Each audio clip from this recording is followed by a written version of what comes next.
नमस्कार, lovely Aryavart channel में आपका स्वागत है। आप देख रहे हैं लवली आर्यावर्त। मैं संतोष कुमार। आज जो सबसे बड़ी खबर आ रही है वो है गुजरात से, जहां आम आदमी पार्टी के राष्ट्रीय अध्यक्ष अरविंद केजरीवाल ने गुजरात के नए सीएम का नाम ऐलान किए हैं। उनका नाम है यशोदान गढ़वी, जो एक पेशे से पत्रकार हैं। और अरविंद केजरीवाल का यह भी कहना है कि आपके लिए ये एक बहुत ही ईमानदार और निहायत सच्चे उम्मीदवार हैं जो गुजरात के नए सीएम होंगे। बाकी देखिए आप हमारी इस खास रिपोर्ट में गुजरात से आम आदमी पार्टी के राष्ट्रीय अध्यक्ष अरविंद केजरीवाल का क्या कहना है।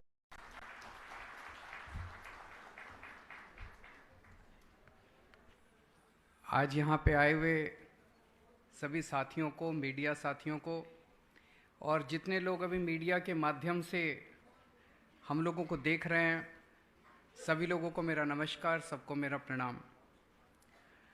मैं समझता हूँ कि गुजरात की इतिहास में आज बेहद महत्वपूर्ण दिन है। जिस तरह से हम पिछले कुछ महीनों में गुजरात के कोने कोने में जा रहे हैं, टीवी चैनल वाले भी जनता से बात कर रहे हैं, गुजरात एक बहुत बड़े परिवर्तन और बहुत बड़े बदलाव की तरफ जा रहा है। बहुत बड़ा बदलाव होने वाला है।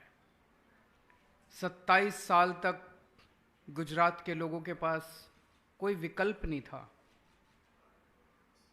दोनों के बीच में इतना गहरा रिश्ता था, दोनों पार्टियों के बीच में, बीजेपी और कांग्रेस, कि लोगों के पास एक तरह से एक ही विकल्प था, इसको दे दो चाहे उसको दे दो, सरकार तो भाजपा की बननी है। पहली बार लोगों को एक सार्थक विकल्प नज़र आ रहा है। कल भी मैंने देखा कि जैसे ही ऐलान किया गया गुजरात की चुनाव की तारीखों का, तो सारे टीवी चैनल उसको दिखाने लगे। मैं एक टीवी चैनल का देख रहा था, उस टीवी चैनल ने अपने रिपोर्टर को बोला, अहमदाबाद में उनका रिपोर्टर बाजार में खड़ा हुआ था, अपने रिपोर्टर को बोला आप आस-पास ज़रा बात कीजिए लोगों से, लोग क्या कह रहे हैं। तो उसने पहले से बात की, उसने कहा इस बार परिवर्तन चाहिए। दूसरे से बात की, वो कहता है इस बार परिवर्तन चाहिए। तीसरे से बात की, बोला इस बार परिवर्तन चाहिए। चौथे से बात की, बोला इस बार परिवर्तन चाहिए। तो उसने कहा परिवर्तन मतलब, बोले परिवर्तन मतलब हमें केजरीवाल चाहिए। तो उसके बाद वो एंकर ने कहा अच्छा आपके पास बाद में आएंगे, तो फिर उन्होंने उसको, रिपोर्टर को बंद कर दिया। जबरदस्त बदलाव की ओर इस बार गुजरात जा रहा है। एक बहुत उम्मीद, लोगों को उम्मीद है कि महंगाई दूर होगी, बेरोज़गारी दूर होगी, उनकी ज़िंदगी में सुधार होगा, बच्चों को रोज़गार मिलेगा, अस्पताल खुलेंगे, स्कूल खुलेंगे। आम आदमी पार्टी एक नई पार्टी है, नया इंजन है, नई उम्मीद लेके आई है पूरे देश के अंदर। नई उम्मीद, नई राजनीति, नए चेहरे। तो हम कमरे में बैठ के ये तय नहीं करते कि सीएम हमारा कौन होगा। पंजाब के अंदर भी हमने यही किया था। भगवंत मान साहब को सीएम कैंडिडेट केजरीवाल ने नहीं चुना था, भगवंत मान साहब को सीएम कैंडिडेट पंजाब की जनता ने चुना था। हमने पंजाब की जनता से पूछा था कि आपका सीएम कैंडिडेट आम आदमी पार्टी का कौन होना चाहिए। पंजाब की जनता ने कहा था। ऐसे ही अब जब लग रहा है कि अगली सरकार आम आदमी पार्टी की बनने वाली है, लगभग निश्चित हो चुका है। ये जितने आप लोग सर्वे देख रहे हो ना टीवी में, जब नई पार्टी आती है तो नई पार्टी का कोई भी सर्वे ठीक से अनुमान नहीं कर पाता। जब हम पहली बार दिल्ली में पहली सरकार बनाई थी, हमारी 28 सीट आई थी, तो ये कोई भी सर्वे हमें एक भी सीट नहीं दे रहा था, और हमारी 28 सीट आई और हम जीत गए। गुजरात के अंदर ये सारे सर्वे फेल होंगे, आज आप लिख लीजिए, सारे सर्वे फेल होंगे और गुजरात के अंदर आम आदमी पार्टी की सरकार बनेगी। आम आदमी पार्टी की सरकार बनना अगर तय है तो आज हम आम आदमी पार्टी का सीएम कैंडिडेट अनाउंस नहीं कर रहे, आज हम गुजरात के अगले सीएम का नाम अनाउंस करने जा रहे हैं। हम लोगों ने जनता से पूछा, गुजरात के लोगों से पूछा, अभी शायद 5-7 दिन पहले हम लोगों ने नंबर का ऐलान किया, एक फ़ोन नंबर दिया और एक ईमेल आईडी दिया। हमने कहा आप हमें एसएमएस कर सकते हैं, आप हमें वॉइस मैसेज छोड़ सकते हैं, आप हमें व्हाट्सएप मैसेज कर सकते हैं या आप हमें ईमेल कर सकते हैं। 4 तरीके से आप हमें मैसेज दे सकते हैं। और जनता ने खूब जम के वोटिंग की है। हमारे पास लगभग 16,48,500 के करीब रिस्पॉन्स आए, सारे मिला के सब तरीके से, और उनमें 73% लोगों ने ईशुदान गढ़वी जी का नाम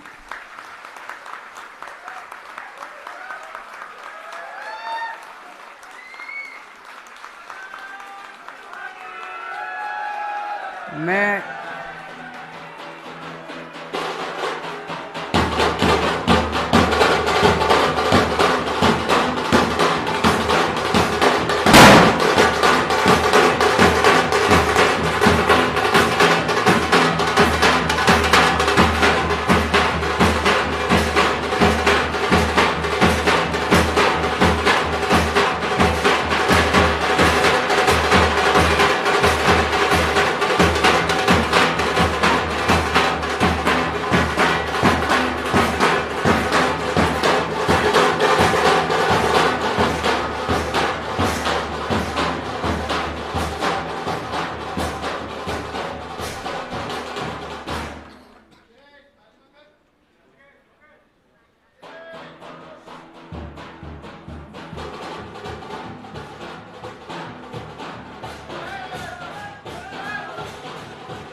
એકવાર આપણે બધાએ ખૂબ ઉત્સાહથી જોરદાર તાળીઓ સાથે ઈશુદાનભાઈને અભિનંદન પાઠવીએ. જોરદાર તાળીઓથી ઈશુદાનભાઈને અભિનંદન પાઠવીએ.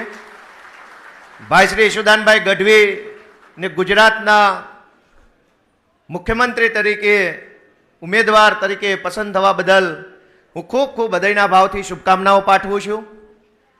અને અમારા ફરી એક વખત માનની નેતા શ્રી અરવિંદ કેજરીવાલજીનો આભાર માનું છું. ઈશુદાનભાઈ ને પહેલી વખત જ્યારે હું મળ્યો વીટીવીના સ્ટુડિયોમાં, અને પોતાની સરસ મજાનું જીવન જીવી રહ્યા હતા. નોકરી સારી, કામ સારું, ગુજરાત આખામાં એમનું નામ બોલાય, લોકો ખૂબ એમને પ્રેમ કરે. રાતે 8, 8:30 થાય અને પ્રાઇમ ટાઈમનો શો ચાલુ થાય એટલે લગભગ હજારો લાખો માણસો ઈશુદાનભાઈને જોવા અને સાંભળવા માટે ટીવીની સામે બેસી જાય. અને આપણે બધાએ એ દ્રશ્યો જોયા છે. પહેલી વખત જ્યારે અમારે મળવાનું થયું અને મેં વિનંતી કરી ઈશુદાનભાઈને કે ટીવીમાં બેસીને તમે જે અવાજ ઉઠાવો છો એ વ્યાજબી છે, પણ હવે સરકારના કાન બેરા થઈ ગયા છે, હવે વધુ અવાજથી વધુ પાવરફુલ રીતે બોલવાની જરૂર છે. અને એના માટે તમારે હવે આ નોકરી છોડીને, આ જે સારી જીવન છે એ છોડીને સંઘર્ષના રસ્તા ઉપર આવવું જોઈએ. ઈશુદાનભાઈએ બહુ લાંબો વિચાર ન કર્યો, પણ એમણે એટલું જાણવાની કોશિશ કરી કે રાજનીતિમાં આવશું તો શું થશે અને અહીંયા રહેશું તો શું થશે. એ સવાલનો જવાબ જાણવા માટે હું અને ઈશુદાનભાઈ બંને પહેલી વખત દિલ્હી ગયા અને દિલ્હીની સરકારી સ્કૂલો જોઈ. ઈશુદાનભાઈની સાથે દિલ્હીની મહોલ્લા ક્લિનિકો જોયા, બીજી સરકારી વ્યવસ્થા જોઈ, અને ત્યાંથી ઈશુદાનભાઈએ મન બનાવી લીધું કે આવું તો આપણા ગુજરાતમાં થવું જોઈએ ને આવું થાય એના માટે જે કરવું પડે કરવા માટે હવે હું તૈયાર છું. મને યાદ છે. અને પછી સ્કૂલો અને મહોલ્લા ક્લિનિક જોઈ. હું અને ઈશુભાઈ અરવિંદજીના ઘરે ગયેલા દિલ્હીમાં, ત્યાં બધી ચર્ચા થઈ. ઈશુભાઈએ સામેથી કીધું કે દિલ્હીમાં જો બની શકે તો ગુજરાતમાં બની શકે, માટે હવે તમે મને આદેશ કરો કે શું કરવાનું છે. અને ત્યાંથી ઈશુદાનભાઈનું આમ આદમી પાર્ટીમાં જોડાવાનું નક્કી થયું અને એક ક્રાંતિકારી દિવસ નક્કી થયો. ઈશુદાનભાઈ આપણે પરિવારની અંદર સામેલ થયા અને પછી જે કાંઈ ઘટનાક્રમ બન્યો એ આપણી નજર સામે છે. ઈશુદાનભાઈએ બહુ મોટો ત્યાગ કર્યો જીવનમાં. આજકાલ એક સામાન્ય પટાવાળાની નોકરી પણ કોઈ છોડવા તૈયાર નથી. જમાનો મોંઘવારીનો છે, જમાનો એક સિક્યોર લાઈફ જીવવાનો છે કે ભાઈ આજીવન તમને એક સારો પગાર મળ્યા કરે તો બને ત્યાં સુધી કોઈ ઝંઝટમાં ન પડવું એવી એક પ્રથા છે. ઈશુદાનભાઈએ પોતાની સારામાં સારી જિંદગી છોડીને આમ આદમી પાર્ટી સાથે જોડાઈને એક મહાન ત્યાગ કર્યો છે અને લોકો માટે લડવા માટે પોતે ઉતર્યા છે. અને જે ત્યાગ કરે, અને એવું નથી કે નોકરી છોડીને પાર્ટીમાં આવ્યા, એ પછી મેં જોયું છે કે અમારા બધા કરતા આખી આમ આદમી પાર્ટીમાં જે કાંઈ પ્રદેશની ટીમ છે એના સૌથી વધુ ઈશુદાનભાઈ દોડ્યા છે, સૌથી વધુ મહેનત એમણે કરી છે, હજારો ગામડાઓ સુધી, હજારો લોકો સુધી પહોંચ્યા છે. ઘણીવાર હું કે ઓફ મૂડમાં આવી જાવ કે ભાઈ ગીશુભાઈ તમે જોઈ લો, તમે જઈ આવો, તમે સભા કરો, હું થાકી ગયો. એવું એમની પાસેથી જોયું નથી, સાંભળ્યું નથી કે એમનો મૂડ ખરાબ છે કે આજે હું નહીં જાઉં, આજે નથી કરવું. જેટલી સભા, જેટલી રેલી, જેટલા કાર્યક્રમો કરવાના ત્યાં હોય, ઈશુદાનભાઈ હંમેશા તૈયાર હોય. એટલે ત્યાગ કરીને આમ આદમી પાર્ટીમાં આવ્યા પછી એમણે મહેનત કરી છે, ખૂબ સંઘર્ષ કર્યો છે. જેલની અંદર જ્યારે અમે ગયેલા સાબરમતીમાં અમે બધા, તો સૌથી વધુ પ્રેરણા અને પ્રોત્સાહન ઈશુદાનભાઈએ આપેલું એમના જીવનની અંદર પત્રકારિત્વમાં અને એમના વાંચનથી. એમની પાસે જે અનુભવ હતો, જે જ્ઞાન હતું, એ 15 દિવસ સુધી ઈશુભાઈ પાસેથી અમને જાણવાનો ઐતિહાસિક મોકો અમને બધાને જેલમાં મળ્યો. એમને એમના અનુભવો, વાંચન, મીડિયાના માધ્યમથી જે કાંઈ એમના જીવનમાં ઘટનાક્રમ હતો અમને જાણવા મળ્યો. આજે મને ખુશી થાય છે, ગુજરાતની જનતાએ તો ઈશુદાનભાઈને ટીવીમાં કે સ્ટેજ ઉપર જોયા હશે, એમની વાતને, એમના વિચારોને દૂરથી જોઈ સાંભળીને એમનાથી પ્રભાવિત હશે. હું એકમાત્ર એવો માણસ છું જે ઈશુદાનભાઈની સૌથી વધુ નજીક રહું છું. એ વાતની મને ખુશી છે કે ઈશુદાનભાઈ જેવા સજ્જન વ્યક્તિને અવડો મોટો મોકો મળી રહ્યો છે, અવડું મોટું પ્લેટફોર્મ મળી રહ્યું છે. ગુજરાતના બહુ મોટા ભાગ્ય છે કે આવા સારા માણસ મળી રહ્યા છે, નિખાલસ માણસ. અને એવું નથી કે આજે આ ઈશુદાનભાઈને જનતાએ પસંદ કર્યા છે એટલે વખાણ કરવાનો મોકો છે. આજે મારા દિલની વેદના, મારા દિલની જે લાગણી છે કે ઈશુદાનભાઈ જે રીતે ગુજરાતની અંદર સંઘર્ષ કરી રહ્યા છે, જનતા માટે લડી રહ્યા છે, જનતા માટે અવાજ ઉઠાવી રહ્યા છે, આજે જનતાએ એમને ખૂબ પસંદ કરી અને ગુજરાતનું નેતૃત્વ કરવાની તક આપી છે. આવા સમયે હું માનનીય શ્રી ઈશુદાનભાઈના મધર, એમના બા જે આવ્યા છે, એમને હું વિનંતી કરીશ કે તેઓ અહીંયા સ્ટેજ ઉપર આવે અને આ ખુશીના પ્રસંગે, આ ઐતિહાસિક પ્રસંગે પોતાની બે વાત કરે. ઈશુદાનભાઈના બા મંચ ઉપર પધારી રહ્યા છે, આપણે એમનું સ્વાગત કરીએ જોરદાર તાળીઓથી.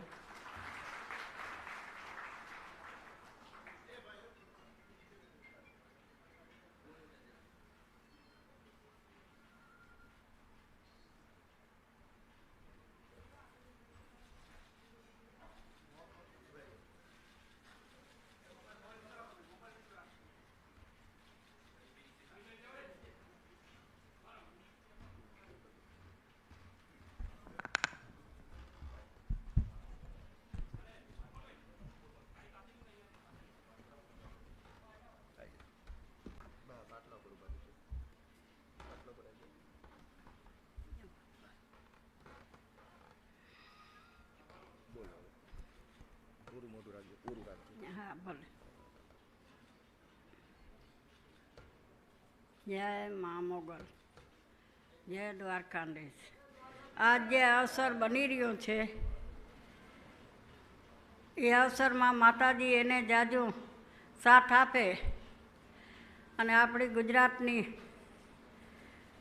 પ્રજા બધી સાથ આપે તો મા મોગલની કૃપાથી, દ્વારકાધીશની કૃપાથી અને અરવિંદજી, વર્તમાનજી, ગોપાલજી, બધા સર્વે ભાઈઓ બહેનો બધા એને આશીર્વાદ આપજો. આ ઈશુદાનભાઈનો કામ એને સફળતા હોવું જોઈએ. ભારત આપણું દેશ છે. જય મા મોગલ.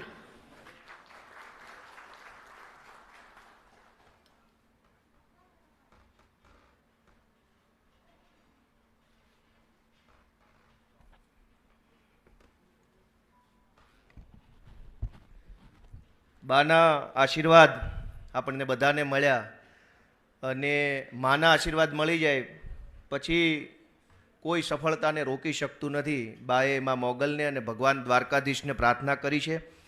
આપણે પણ પ્રાર્થના કરીએ કે આપણને બધાને ઈશુદાનભાઈના નેતૃત્વની અંદર ગુજરાતમાં સફળ બનાવે ભગવાન દ્વારકાધીશ. હવે હું આદરણીય ઈશુદાનભાઈના પત્નીને વિનંતી કરીશ બેનશ્રીને કે તેઓ મંચ ઉપર આવે અને આ ખુશીના પ્રસંગે પોતાની વાત રજૂ કરે.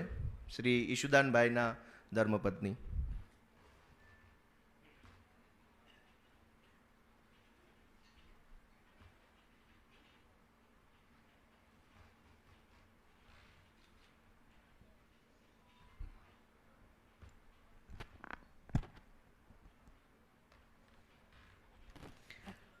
પહેલાં તો હું મંચ ઉપર બેઠેલા બધા મહાનુભાવોને, અરવિંદ કેજરીવાલજી,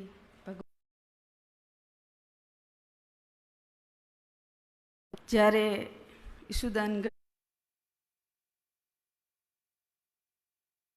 ગઢવીજીને આટલી મોટી તક આપી છે ગુજરાતવાસીઓએ, એ દીત હું બધાને તે દિલથી આભાર માનું છું. અને માં મોગલ અને દ્વારકાધીશ એમને આ સપનું પૂરું કરવામાં માં મોગલ એને હવે હું ઈશુદાનભાઈ જીવનમાં કયા કયા સંઘર્ષને પાર કરીને, જીવનના કેટલા ચડાવ ઉતારને જોઈને અહીંયા સુધી પહોંચ્યા છે, એ એમના સમગ્ર જીવન વિશે એક વિડીયો પાર્ટી તરફથી રજૂ કરવામાં આવે એવી હું વિનંતી કરું છું.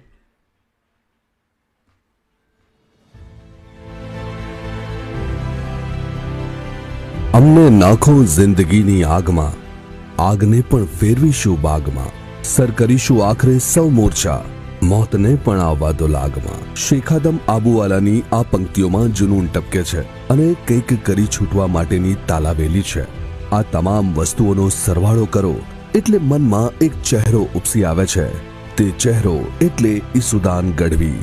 એ ઈશુદાન ગઢવી જે આજે ગુજરાતના કરોડો લોકોની આશા છે, ગુજરાતના પરિવર્તન માટેની લડાઈનો અડીખમ યોદ્ધો છે. જામનગર જિલ્લાના પીપાળિયા ગામે 10 જાન્યુઆરી 1982ના દિવસે સામાન્ય ચારણ પરિવારમાં તેમનો જન્મ થયો. પિતા ખેરાજભાઈ પોતે ખેડૂત અને આખો પરિવાર પણ ખેતી સાથે જ સંકળાયેલો.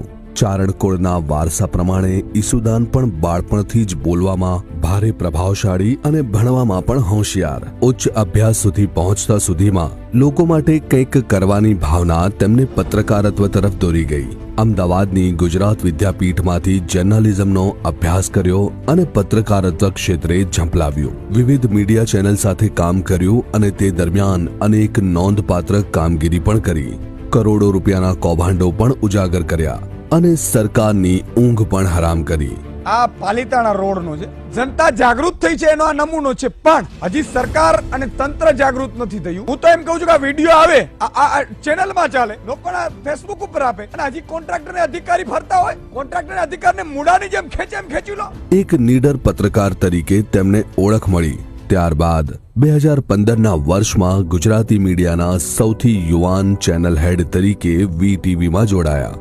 મૂળ ખેડૂત પરિવારનું સંતાન અને ખેડૂતોની દુર્દશાથી દુઃખી પણ ખરા, જેથી ખેડૂતોની સમસ્યાઓને છાપામાં જ્યાં એક કોલમનું સ્થાન મળતું તેની સામે ઈશુદાન ગઢવીએ ખેડૂતો અને સામાન્ય નાગરિકો માટે થઈને 1.5 કલાકનો શો ચાલુ કર્યો. આ શો એટલે મહામંથન. નમસ્કાર દર્શક મિત્રો, તમારા કાર્યક્રમમાં મહામંથનમાં તમારું સ્વાગત છે. આ મહામંથનના માધ્યમથી ઈશુદાન ગઢવીએ સરકારી તંત્ર, નેતાઓ અને અધિકારીઓની ઊંઘ હરામ કરી નાખી. આ શોના માધ્યમથી ઈશુદાન ગુજરાતના ઘરે ઘરે પહોંચ્યા અને અપાર લોકચાહના મેળવી. ઈશુદાન ગઢવી ગુજરાતની પીડિત, શોષિત અને સુવિધા વિહોણી જનતાનો પ્રખર અવાજ બન્યા.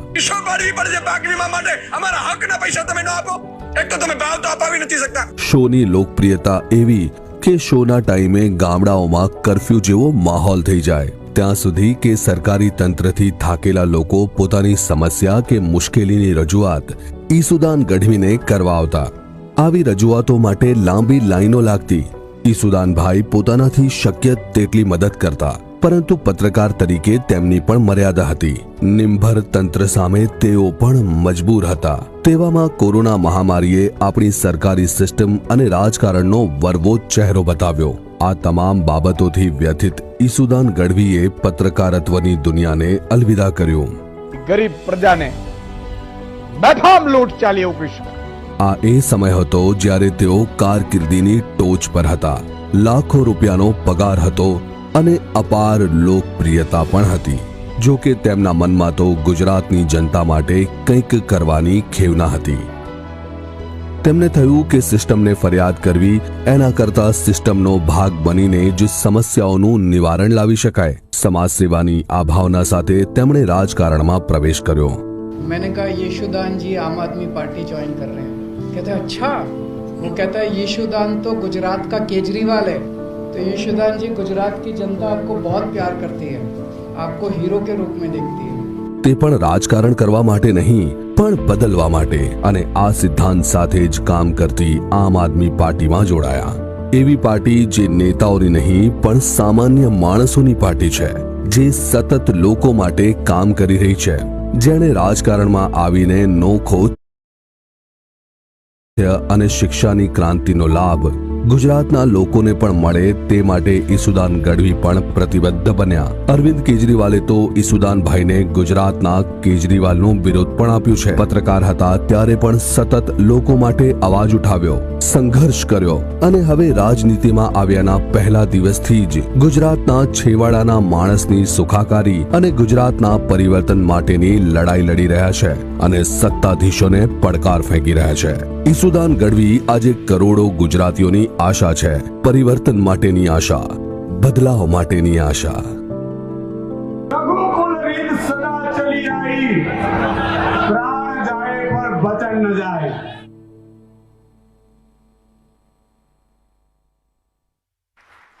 તો મહામંથનથી ગુજરાતમાં મહાપરિવર્તન સુધી જેમણે સંઘર્ષ ખેડ્યો છે એવા માનનીય નેતા શ્રી ઈશુદાનભાઈ ગઢવીને હું વિનંતી કરીશ કે તેઓ પોતાની વાત રજૂ કરે. માનનીય શ્રી ઈશુદાનભાઈ.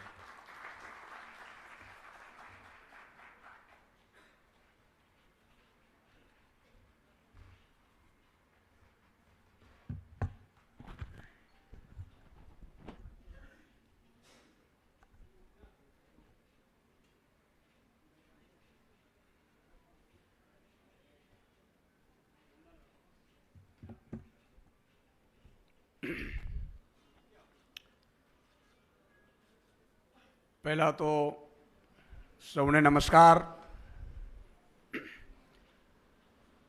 અરવિંદ કેજરીવાલજી જેમણે આખી રાજનીતિની તાસીર બદલી નાખી, હું અને એક એક ગુજરાતી એમને સૌથી પહેલા નમસ્કાર કરીએ છીએ, વંદન કરીએ છીએ. तो हाँ, देखिए जिस तरह से अरविंद केजरीवाल जी राजनीति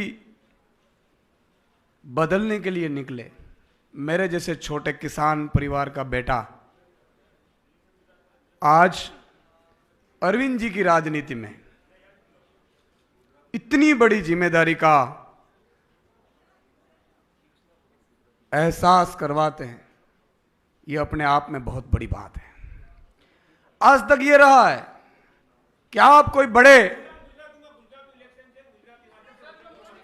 मिक्स मिक्स मिक्स मिक्स बोलता रहीश. हाँ, मिक्स मिक्स रहશે. ગુજરાતીમાં પણ રહેશે ને વચ્ચે વચ્ચે ઇંગ્લિશમાં પણ શબ્દ કદાચ બે આવી જશે. મિત્રો, સવાલ એ છે કે જ્યારે હું ખેડૂતો માટે અવાજ ઉઠાવતો હતો, આઉટસોર્સિંગ કર્મચારીઓ માટે અવાજ ઉઠાવતો હતો, ખેડૂતો તો મારા દિલના પ્રાણ છે. સેંકડો ખેડૂતો એક આશાની ઉમ્મીદ લઈને બેઠા હોય, મારા સ્ટુડિયો આવતા હોય. એક નાની ઉંમરમાં ઈશ્વરે મને ખૂબ મોટી જવાબદારી ચેનલ હેડ બનાવીને પણ આપી હતી, પણ કંઈક ખૂટતું હતું. હું સંપૂર્ણ આધ્યાત્મિક જીવ છું, કર્મના સિદ્ધાંતમાં માનું છું. હું खराब ક્યારે કોઈનું કરતો નથી. मैं ईश्वर से हर हमेशा एक ही प्रार्थना करता हूं कि मैं किसी का बुरा ना करूं, जितना हो सके मैं भला करने की कोशिश करूं. मुझे जिंदगी में मेरे लिए कुछ नहीं चाहिए, ईश्वर ने सब कुछ दे दिया। बस अब मेरे गुजरातियों के लिए मुझे ईश्वर से प्रार्थना है कि उनकी पीड़ा मैं थोड़ी भी कम कर सकूं, उतना मुझे आशीर्वाद दे। જ્યારે જ્યારે કોરોના આવ્યું, ખેડૂતોની વાત હતી, બેરોજગાર યુવાનો માટે પેપર લીક થતા હતા, વારે વારે આ પરિસ્થિતિ રહેતી હતી। અને એક દિવસ મને એવું લાગ્યું કે ઈશ્વરે મને કંઈક વધારે કહેવાનું, કારણ કે હું સેફ નોકરી હતી, સ્ટુડિયોમાં નોકરી હતી।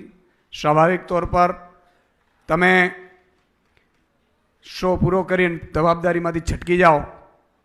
જ્યારે આઉટડોર શો કર્યું ત્યારે પણ हजारों की भीड़ अपने आप आने लगी और सिर्फ यही कि हमेरा कुछ भला करिए। ત્યારે મેં વિચાર કર્યું કે ટોચ ઉપર હતો, મને ઘણા બધા એવું કહેતા હતા કે તમે મૂર્ખ છો, ટોર્ચ ઉપર છો, પણ જે દિવસે મેં નક્કી કર્યું કે મારે સેફ નોકરી છોડી દેવી છે અને એકવાર મારે જોવું છે કે ખરેખર ગુજરાતની જનતા માટે આપણે શું કરી શકીએ। મેં જ્યારે રાજીનામું આપ્યું, ભાઈ શ્રી ગોપાલભાઈ અને ગુલાબસિંહજી બંને મારી પાસે આવ્યા। અરવિંદજીનો ફોન આવ્યો कि सुदान आपको राजनीति में आना चाहिए। मैंने कहा कि साहब मैंने तो जिंदगी में मेरे कोई परिवार में सरपंच तक नहीं बना है और राजनीति में क्यों? तब अरविंद जी ने कहा कि देखो, अगर आप शो चलाते हो, आप आवाज तो उठाओगे, लेकिन ये निर्भर सिस्टम आपको वो काम करके नहीं देगी जो करना चाहते हैं, इसलिए सिस्टम में जाना पड़ेगा। अरविंद जी ने कहा कि देखो, अगर मैं राजनीति में नहीं आता तो आप मुझे बताओ कि क्या दिल्ली की अच्छी स्कूलें होती? आप एक बार स्कूलें देख लीजिए, मोहल्ला क्लिनिक देख लीजिए। मैंने देखा भी, वहां जाकर देखा, और तब मैंने राजनीति में आना नहीं चाहता हूं। राजनीति हर हमेशा अच्छे लोगों की मजबूरी होती है, राजनीति शौक नहीं होता है। और उस दिन अरविंद जी ने भी यही कहा कि देखो, मैं भी इनकम टैक्स कमिश्नर था सुदान, मैं भी अच्छी खासी जिंदगी जीता था, लेकिन वो मेरे परिवार तक सीमित होती। आज मैं दिल्ली के लिए कुछ कर सकता हूं। क्यों?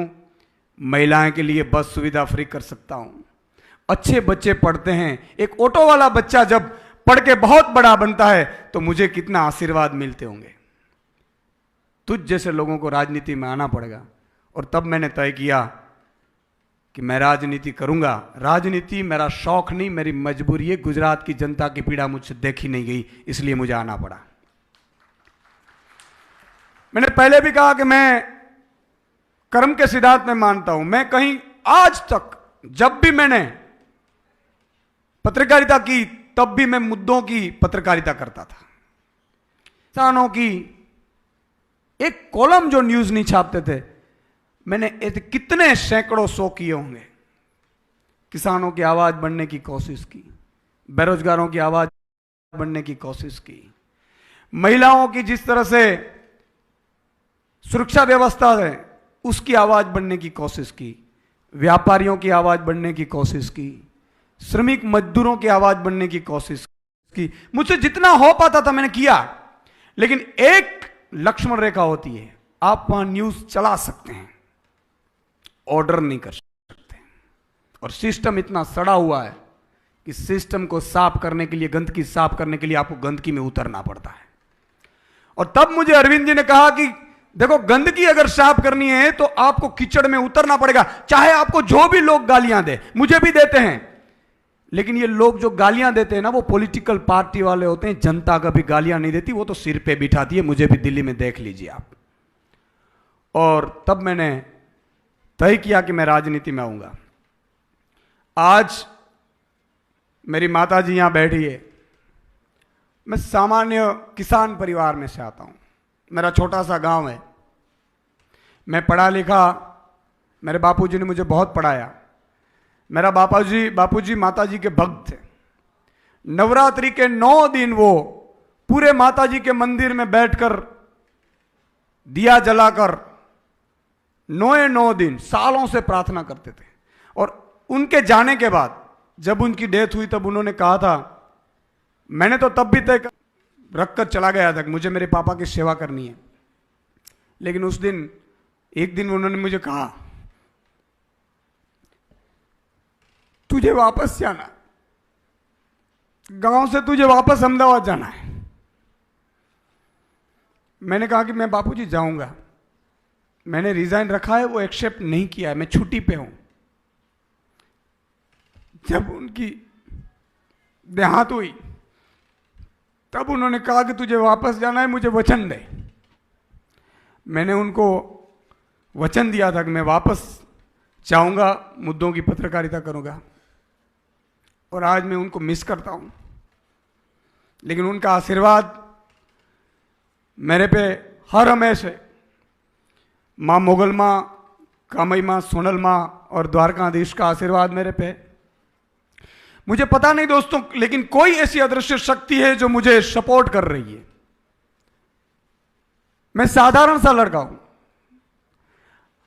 मैंने कहा कि पत्रकारिता आने के बावजूद एक शो इतना चले कि लाखों लोग आपको प्यार करें, यह कभी हो नहीं सकता, लेकिन यह हुआ। लेकिन सबसे बड़ी बात मुझे अरविंद जी में यह लगी कि उन्होंने जो राजनीति करने के नहीं बदलने के आए हैं, आज मैं और गोपाल भाई और सब जो आज योद्धा जुड़े हैं, मान साहब है, यहां सब बैठे हैं, आप देखो सब के सब, अल्पेश भाई है, मनोज भाई है, गुलाब भाई है, युवराज है, राजू भाई है, किशोर काका है, सबके सब, जगमाल भाई, सब आम आदमी हैं। और आम आदमी को ये 32-33 साल का हमारे प्रेसिडेंट है गोपाल भाई। हिंदुस्तान में एक ऐसी पार्टी होगी गुजरात में जो 32 साल के युवा को अध्यक्ष बनाती है। मैं अरविंद केजरीवाल जी की राजनीति को सलाम करता हूं। ऐसा नहीं था कि मेरे पास और भी राजनीति के लोग नहीं आए होंगे, लेकिन मैंने कहा कि राजनीति मेरी मजबूरी है, राजनीति शौक नहीं है। मैंने अपना सब कुछ छोड़कर गुजरात की जनता के लिए आया हूं, और मैं गुजरात की जनता को ईश्वर की साक्षी में एक वादा करता हूं कि मैं जब तक मेरे इस शरीर में प्राण है, मैं आपकी सेवा करता रहूंगा। ये मेरा वादा है आपसे। मैं अपनों के लिए नहीं आया हूं, मेरे परिवार भी बैठे हैं। जब उनको भी पता नहीं था मैं राजनीति में जा रहा हूं, 2 दिन तक मैंने उनको मनाया कि देखो मैं 39 का हो गया हूं, मेरे पास 20 साल है। 20 साल के बाद, 60 के बाद अगर एक दिन भी कोई जीता है ना, तो मैं मानता हूं कि वो बोनस है। ईश्वर बार बार मनुष्य अवतार नहीं देता है, इस धरती पर हम आए, कुछ कर कर जाना है। मैंने उन लोगों को कहा कि अगर मुझे कुछ हो जाता है तो आप क्या करोगे? उससे अच्छा है मुझे जनता के सेवा के लिए अनुमति दीजिए। मैं किसानों की, बेरोजगार युवाओं की, इनकी पीड़ा मुझे देखी नहीं जा सकती। मैं रात में दोस्तों, किसान जब आते थे मेरे स्टूडियो पे, 50-50, 100-100 लोग डेली आते थे छोटी छोटी समस्याएं लेकर। सब तो मैं करवा नहीं सकता था, सरकार थी दूसरी, लेकिन रात को कभी मैं रो पड़ता था। मैंने रात को, मेरे पेन और बुक मेरे पास रहती थी, रात को 3-4 बजे जब मैं उठ जाता था तो मैं लिख लेता था, एक पॉलिसियां लिखता था। Health policy, education policy, anti corruption policy, agriculture policy, किसानों के लिए क्या कर सकते हैं, ये मैं लिखता था। और मैंने पॉलिटिकल पार्टियों को भी बोला कि ये आप लागू करिए, कोई ने नहीं माना। तब मुझे लगा कि जब अरविंद जी का फोन आया कि सुदान, तेरी गुजरात के वासियों इंतजार कर रहे हैं आप जैसे लोगों की, और हम अगर अच्छे लोग राजनीति में नहीं गए ना तो ये लोग लूट लेंगे। मैं किसानों को वादा करता हूं कि आपका भाई आपके लिए अब तक टीवी में आवाज उठाता था।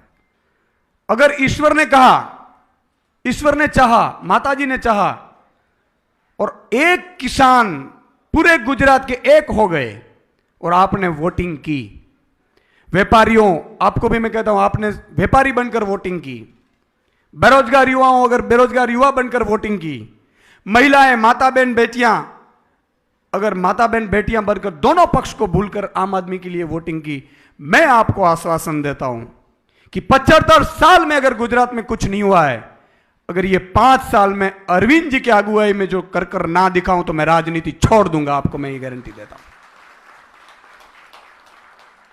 मेरे लिए कभी कुछ अब मेरे लिए नहीं रहा है, ईश्वर ने सब कुछ दे दिया है। मैं राजनीति में आया, जिस तरह से मेरे पे हमले हुए, आरोप पे लगे, मेरा फैमिली भी एक टाइम पे डर गया था कि क्या यार कीचड़ में पड़ गए। मैंने कहा कि ये तो होगा, ये तो होगा। अगर भगत सिंह, राजगुरु, सुखदेव ये बोलते कि नहीं नहीं ये तो चलेगा, तो आज देश के लिए जो आग लगनी चाहिए वो आग नहीं लगी हुई। महात्मा गांधी अगर सोचते कि मैं तो साउथ अफ्रीका में अच्छा खासा कमा रहा हूं, मुझे इंडिया जाकर क्या करना है, सब गुलाम है, सालों से चलता आ रहा है, तो शायद देश आजाद तो होता लेकिन लेट होता। सरदार वल्लभ भाई पटेल अगर ये सोचते कि मुझे क्या है, तो मैं मानता हूं कि देश जिस दिन आजाद होना चाहिए था तब नहीं होता।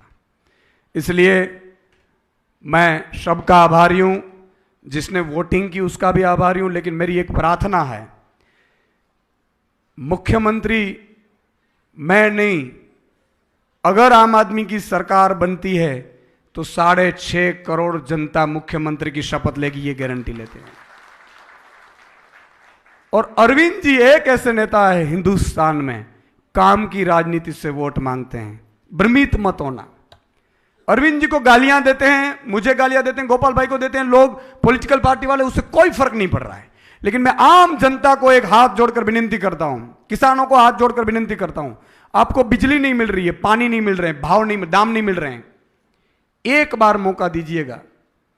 अगली दिवाली अगर आपको दाम नहीं मिले ना, तो लात मारकर आम आदमी पार्टी को निकाल देना, यह मेरा वादा है आपके पास। व्यापारियों को जिस तरह से डराया जाता है, परेशान किया जाता है, छोटे उद्योगों को, मुझे पता है जीपीसीबी से नोटिस जाए, फिर पॉलिटिकल पार्टी वाले बोलते हैं नोटिस आया है, सेटिंग कर दूं क्या। मैं उद्योगपतियों को, छोटे उद्योगपतियों को गारंटी देता हूं, आपने अगर गलत नहीं किया ना, तो किसी की ताकत नहीं आपको नोटिस भेज सके, ये जिम्मेदारी हमारी रहेगी साहब। देखो व्यवस्था कैसी होनी चाहिए। आज अमेरिका, जापान, ये देश आगे क्यों है? हम 75 साल से हम ये भुगत रहे हैं, गरीब है, 80 करोड़ जनता गरीब है देश की। क्यों दोस्तों? इसलिए है कि अगर मैं पॉलिटिकल सत्ताधीश पार्टी में हूं, उसको सपोर्ट करता हूं, तो चाहे मैं जितना भी चाहे गलत काम कर लूं, करप्शन कर लूं, मुझे कोई ईडी इनकम टैक्स नहीं आता है। अगर मैं विपक्ष में हूं, कुछ भी ना करूं, तो भी ईडी इनकम टैक्स उठाकर ले जाते हैं। सिस्टम ऐसी नहीं होनी चाहिए। अरविंद जी और हम वादा करते हैं आपको, गुजरात की जनता को, कि अगर आप सच्चे होंगे तो आप हमारे खिलाफ भी होंगे ना, तो भी कोई ऑफिसर औकात नहीं है आपको कि आपको डराने के लिए आपके घर पे आए, दुकान पे आए। और आप अगर गलत होंगे तो मेरा भाई भी होगा ना, या आम आदमी पार्टी का कोई मंत्री भी होगा ना, वो भी जेल में होगा। ऐसी कानून व्यवस्था लाएंगे। लेकिन एक बार भ्रमित होने से पहले एक बार ये सोच लीजिएगा, दूसरी पार्टियां ने क्या किया है आपने देख लिया है। आज मैं आह्वान करता हूं पूरे गुजरात को, भाजपा के पन्ने प्रमुख को आह्वान करता हूं, कांग्रेस के कार्यकर्ताओं का आह्वान करता हूं कि एक बार हिंदुस्तान में गुजरात से बहुत बड़ा बदलाव होने जा रहा है। आप इसका सहभागी बनिए। अभी देखो मोरबी में जो दुर्घटनाएं हुई, मैं ये मान रहा हूं कि दुर्घटना हुई, उसके बाद कार्यवाही क्या हुई। सूरत में तक्षशिला कांड हुआ, 22 बच्चे जिंदा जल गए, कार्यवाही क्या हुई। मैं ये मान रहा हूं कि अगर भाजपा को वोट देंगे तो आप मानकर चलना कि आप भी उस पाप के भागीदार हैं जो इन्होंने कांड किए हैं। इसलिए मैं सबको आह्वान करता हूं, आज इस बार पार्टी भूल जाइए, आपके बच्चों के लिए वोट करना, आपके भविष्य के लिए वोट करना, और एक मौका ही मांग रहे हैं 5 साल में, और क्या है। 75 साल तो दे दिए, 5 साल और उनको दे देंगे तो कोई फर्क नहीं पड़ेगा उनको। लेकिन अरविंद जी हिंदुस्तान में एक ऐसे नेता है, मैं आपको बताना चाहता हूं, आज मैं उनका कायर क्यों हूं। वो मेरे सिर्फ ना ही गुरु हैं, पॉलिटिकल गुरु सिर्फ नहीं है, मेरे बड़े भाई है, मेरे परिवार जैसे। उन्होंने 2015 में कहा था दिल्ली वासियों को कि मुझे एक मौका दीजिए, अगर अच्छा काम ना करूं तो मुझे निकाल दीजिएगा।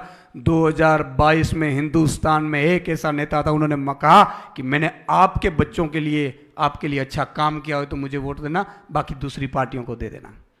कौन कहता है साहब? और अगर हमने काम की राजनीति को वोट नहीं दिया ना, तो अरविंद जी से दोबारा कोई नेता काम की राजनीति को लेकर वोट मांगने नहीं आएंगे, अपने को झगड़ा कर वोट ले लेंगे।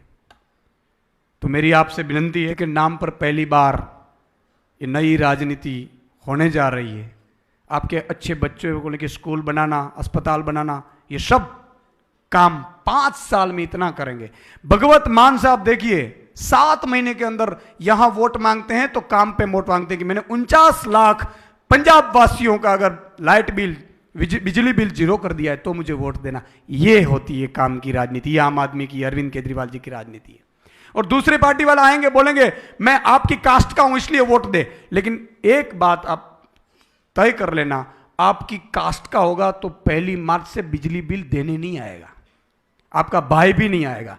एक हिंदुस्तान में एक ऐसी पार्टी, आम आदमी पार्टी, कि जो आपकी महंगाई में भी राहत दे सकती है। तो मेरी विनती है, हाथ जोड़कर मैं शुक्रिया अदा करना चाहता हूं फिर से अरविंद केजरीवाल जी का, कि आप जैसे नेताओं ने पूरे देश की राजनीति बदल दी। मेरे जैसे किसान, छोटे के गोपाल भाई जैसे छोटे परिवार में से आने वालों को आपने बहुत बड़ी तक दिए। मैं आपको यहां से विश्वास दिलाता हूं, यकीन दिलाता हूं, जब तक मेरे मेरे मेरे जीवन में प्राण है तब तक सुदान गढ़वी वफादारी से गुजरात की जनता के लिए काम करेगा, मैं आश्वासन देता हूं आपको।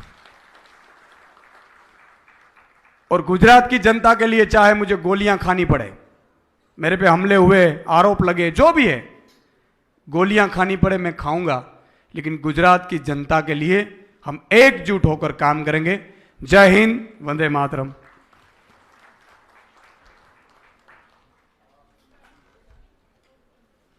આવે આવે ચાલુ છે હજી।